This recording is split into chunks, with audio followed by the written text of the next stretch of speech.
Eu estava sentada no fundo do salão quando a noiva levantou sua taça de champanhe e disse: "Eu o salvei daquela mulher destruída." As pessoas riram. Elas realmente riram. Algumas tilintaram. Outras assentiram, sorrindo, como se ela tivesse acabado de dar a piada da noite. Eu podia sentir meu rosto corar, não de vergonha, mas do calor de cada memória enterrada subindo à superfície. Meu estômago embrulhou, mas eu fiquei sentada. Eu não chorei, eu não vacilei. Então, através do brilho e do barulho, uma garçonete deu um passo à frente. Ela se moveu lentamente como se estivesse caminhando pela água. Ela chegou ao centro da sala, bem ao lado da mesa principal, e sem dizer uma palavra, ela tirou o boné, segurou-o na mão e olhou diretamente para a noiva. "Eu sou filha dele", ela disse. "E eu tenho algo a dizer." O riso parou. O rosto da noiva caiu, drenado de toda a cor. Sua boca permaneceu aberta, mas nenhuma palavra saiu, apenas silêncio, puro silêncio, agudo. E foi aí que tudo mudou. "Você já teve aquele pressentimento de que não deveria estar em algum lugar? Aquele aperto no seu peito que diz: vire-se." Era eu, sentada no meu carro, do lado de fora do grande hotel paulista, segurando um convite de marfim com detalhes dourados, apertando as mãos. Chegou pelo correio há 1 mês, sem endereço de retorno, apenas meu nome, Camila Almeida, escrito em uma caligrafia elegante. Não reconheci, quase joguei fora. Quem envia o convite de casamento de um ex-noivo para a mulher que ele deixou para trás? No começo, pensei que fosse um erro. Depois pensei que talvez fosse algum ramo de oliveira estranho ou um teste.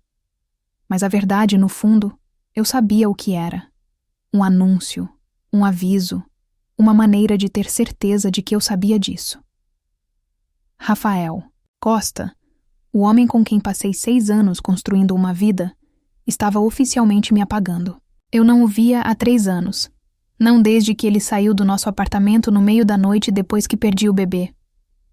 Ele nem olhou para trás. Apenas disse que não conseguia mais viver na tristeza. Arrumou uma mochila, deixou um bilhete e desapareceu.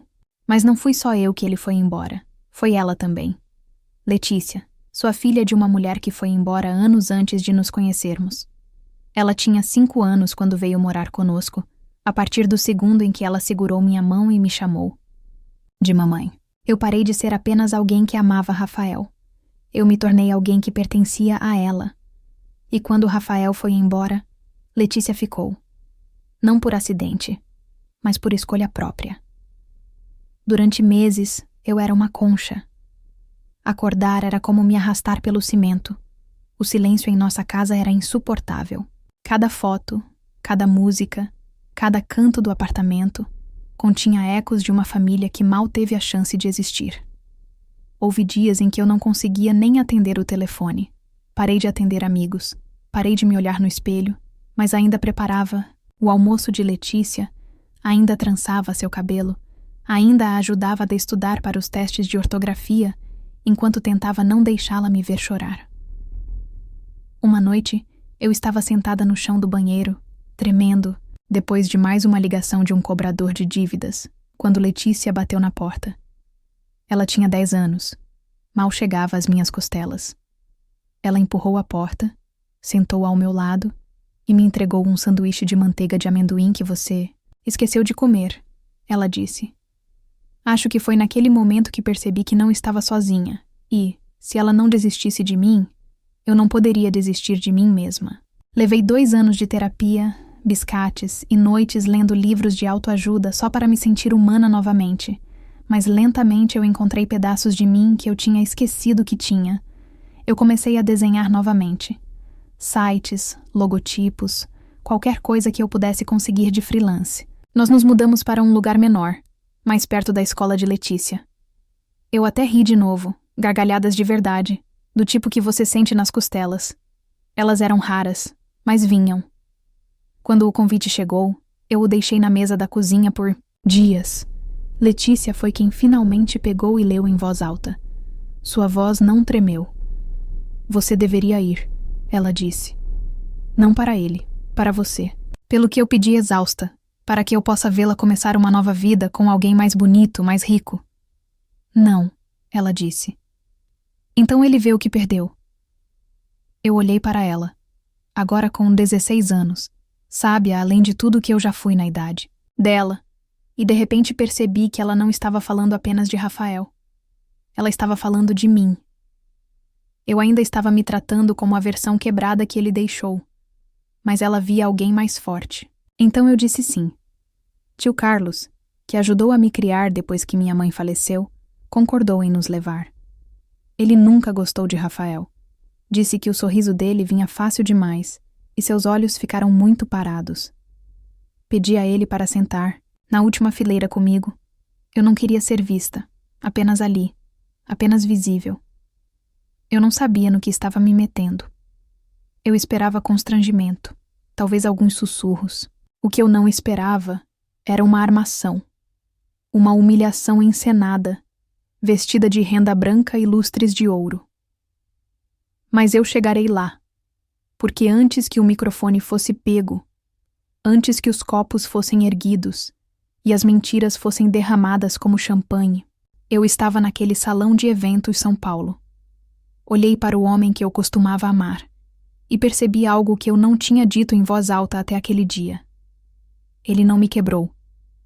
Ele abandonou os pedaços e eu me remontei, sem ele.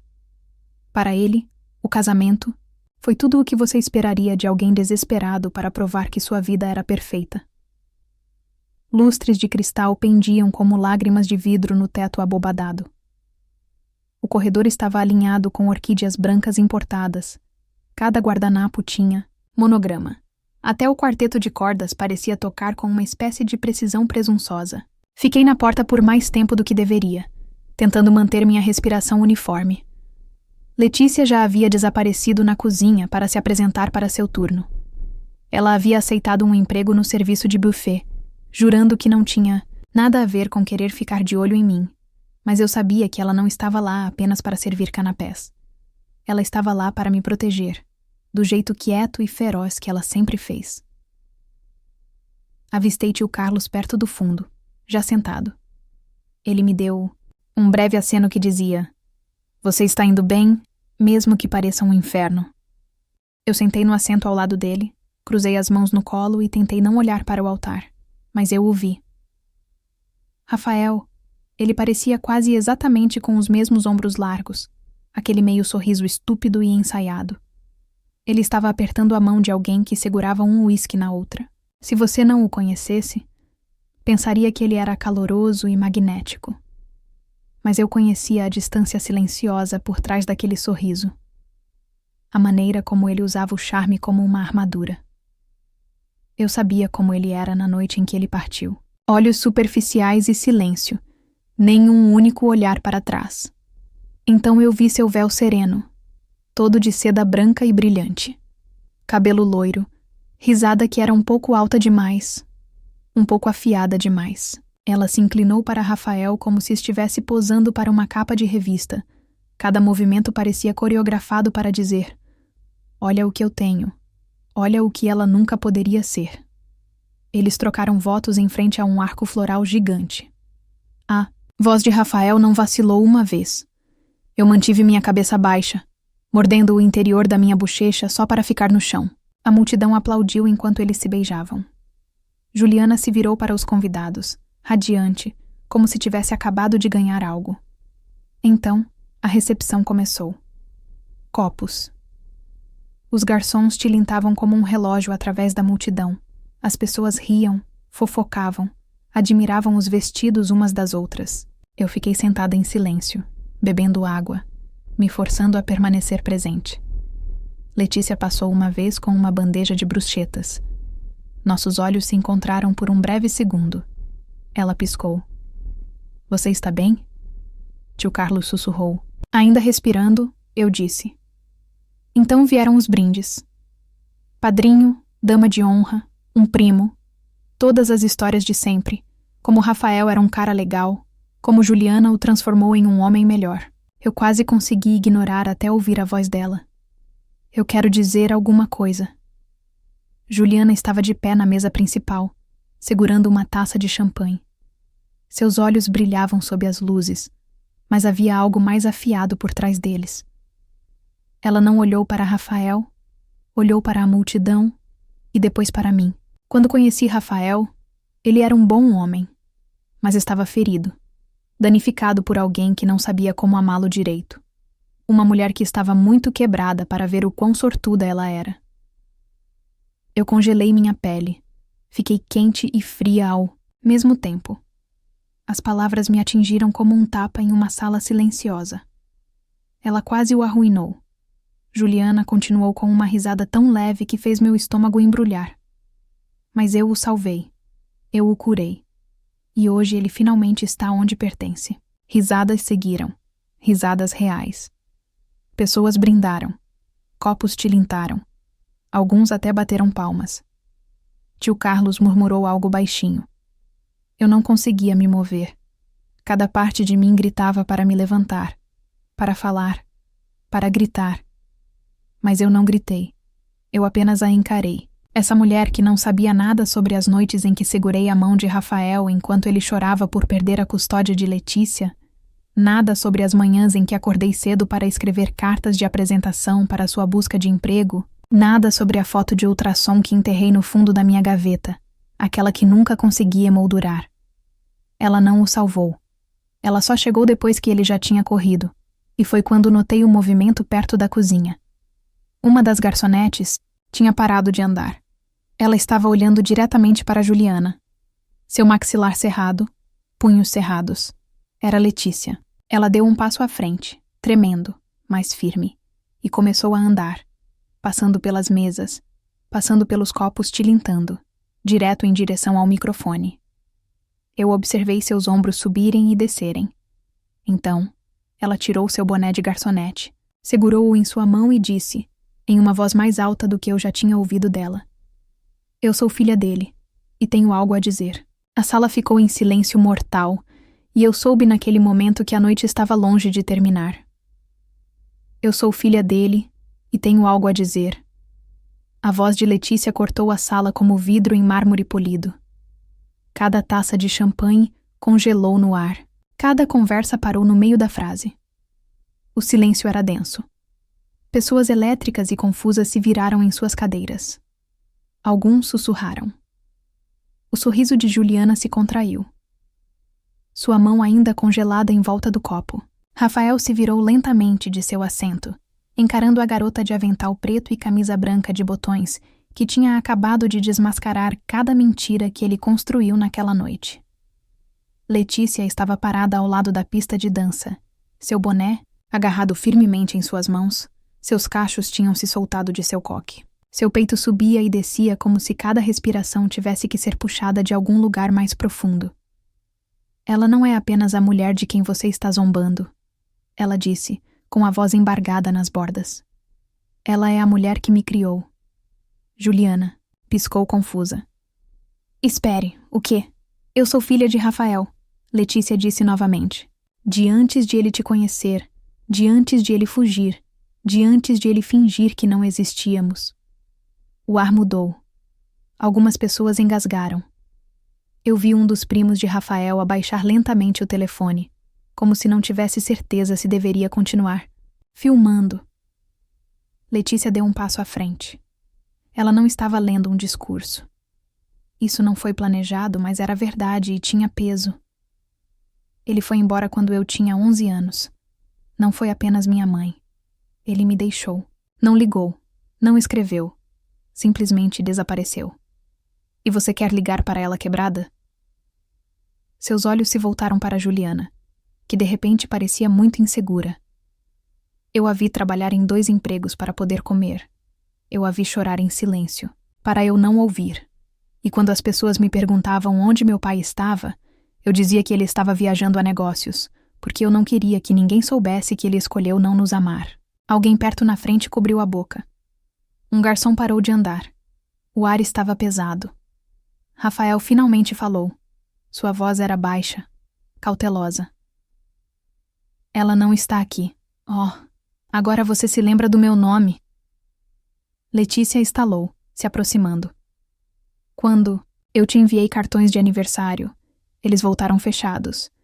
Quando eu te enviei um e-mail para dizer que eu sentia sua falta, você não respondeu.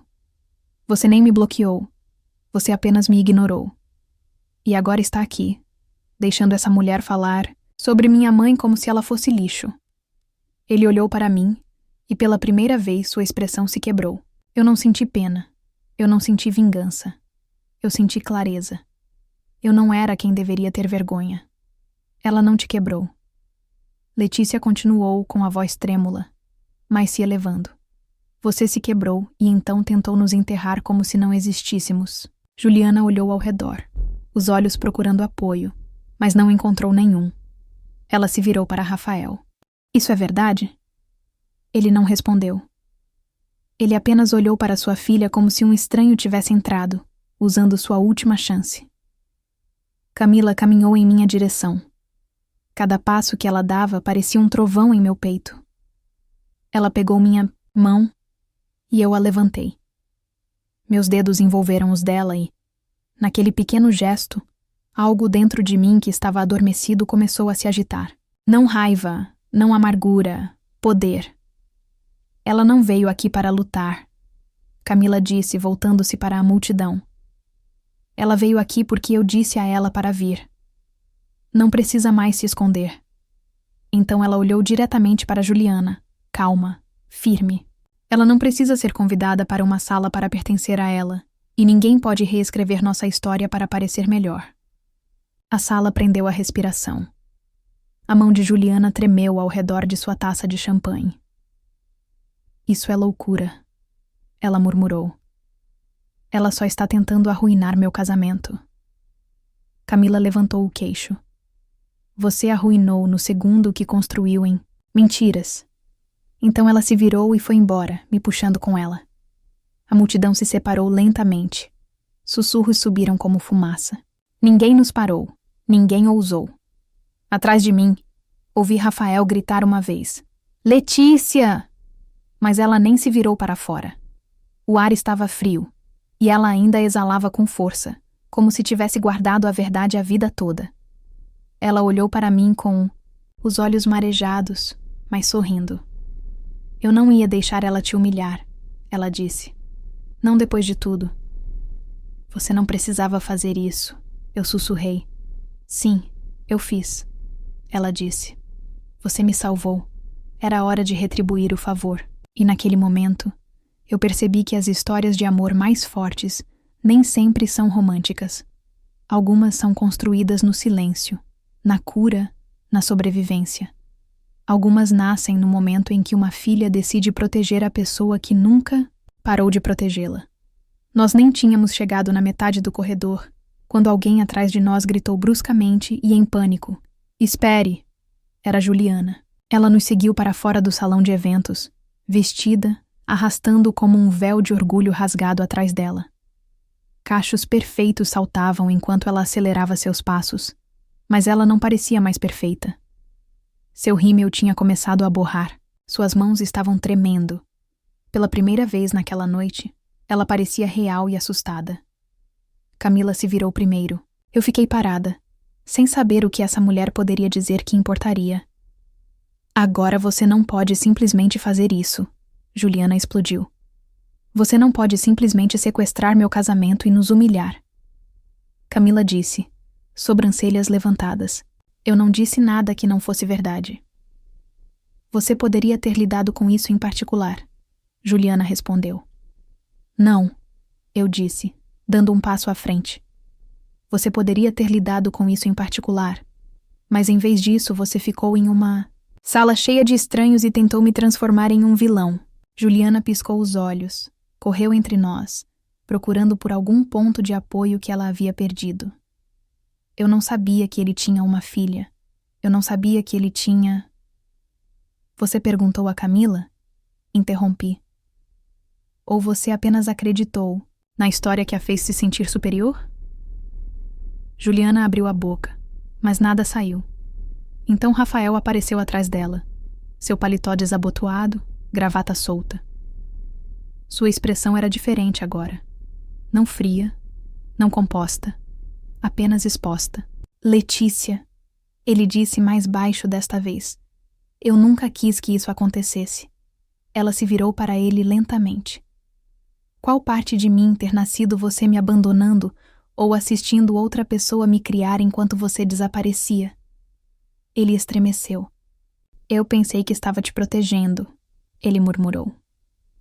Você pensou que desaparecer era proteção?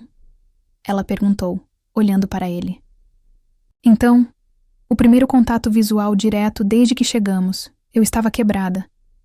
Camila, ele disse, você sabe que eu estava. Eu também estava, eu respondi. Mas não fui embora.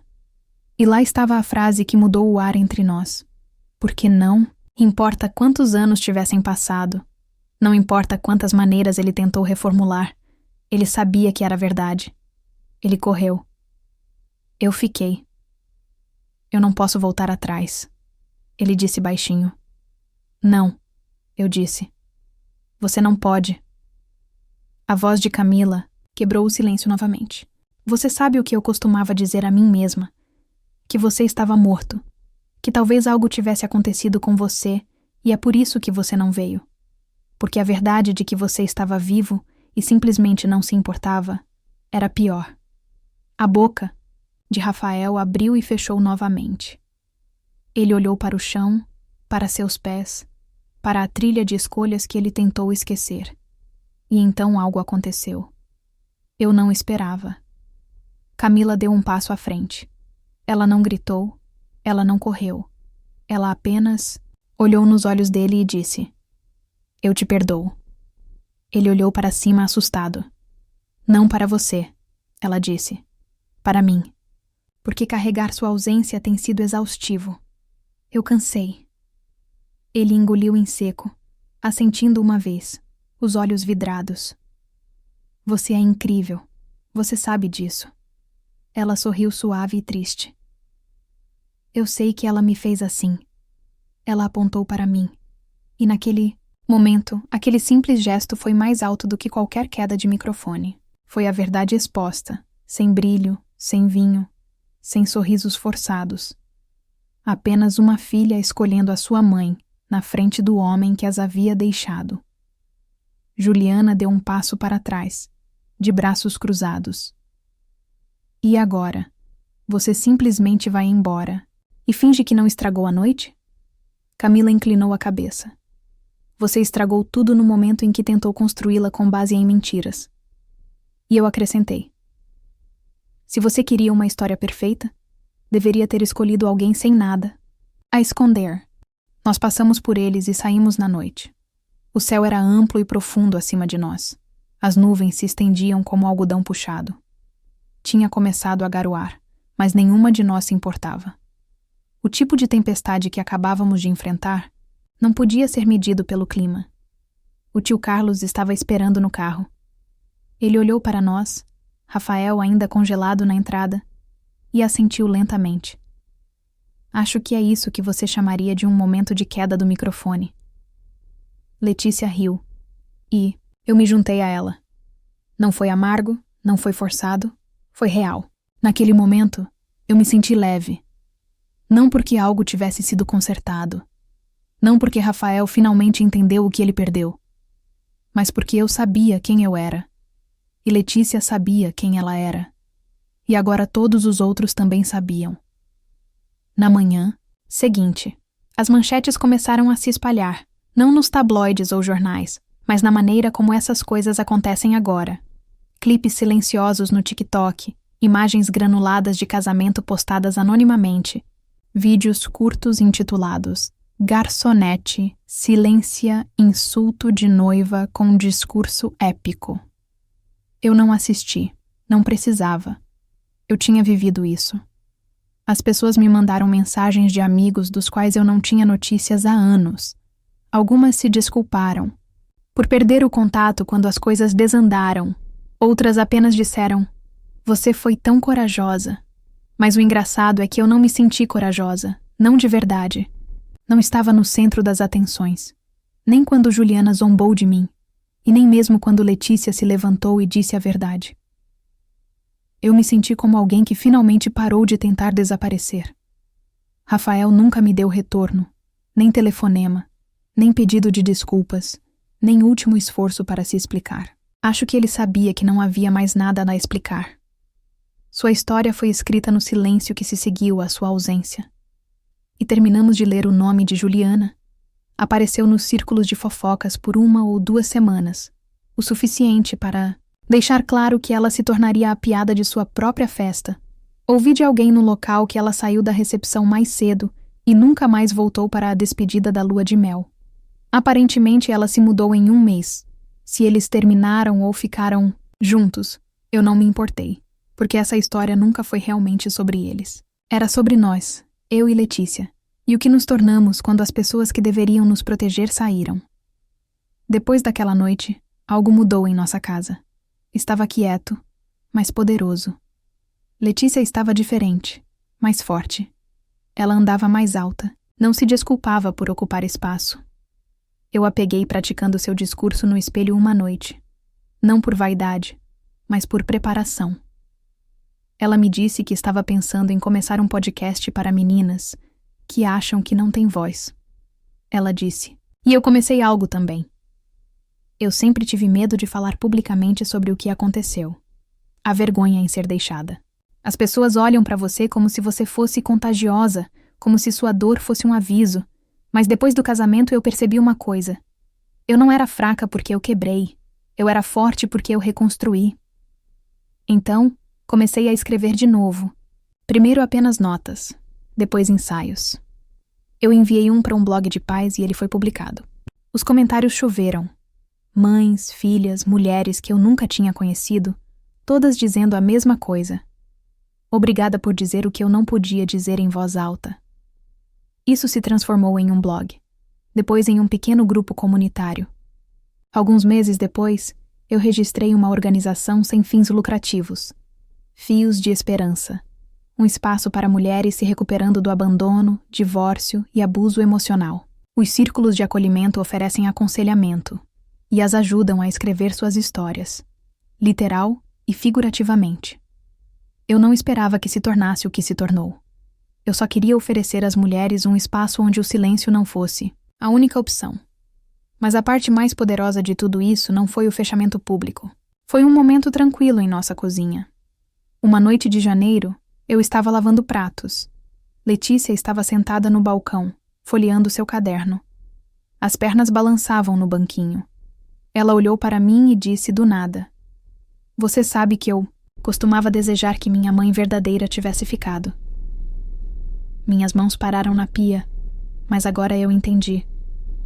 Ela disse que talvez ela tenha ido embora porque eu deveria terminar com você. Eu não disse nada que não pudesse. Eu apenas me virei. Sequei minhas mãos e a puxei para um abraço tão forte que acho que a respirei. Às vezes, a vida não te dá a história que você pensou que queria. Às vezes, ela rasga páginas no meio do capítulo e deixa você adivinhando o final. Mas às vezes, quando você luta, quando você ama muito, quando você fica, você consegue algo melhor. Você consegue escrever uma nova história. E a melhor parte: você não precisa de ninguém para te dar permissão para começar. Agora me diz, você já foi humilhada publicamente por alguém do seu passado? E a Letícia fez certo ao revelar a verdade no casamento? Ou você acha que ela deveria ter ficado em silêncio? Se esta história te lembrou da sua própria força, ou do poder de alguém que esteve ao seu lado quando os outros não, curta este vídeo. E se você já teve que se reconstruir, se você já foi quem segurou os pedaços quando alguém os deixou cair, deixe um comentário. Conte-nos sua história. Você nunca sabe quem está lendo e precisa das suas palavras. E ei, se você quiser mais histórias verdadeiras que lembram que você não está sozinha ou sozinho, se inscreve aqui no canal. Temos histórias novas todos os dias e elas são todas sobre resiliência, verdade, família, relacionamento e a beleza confusa de ser humano. Obrigada por assistir. E não esquece, deixa sua classificação de 1 a 10 para mostrar o quanto você gostou. Assista também ao vídeo que agora está aparecendo na sua tela. Até breve.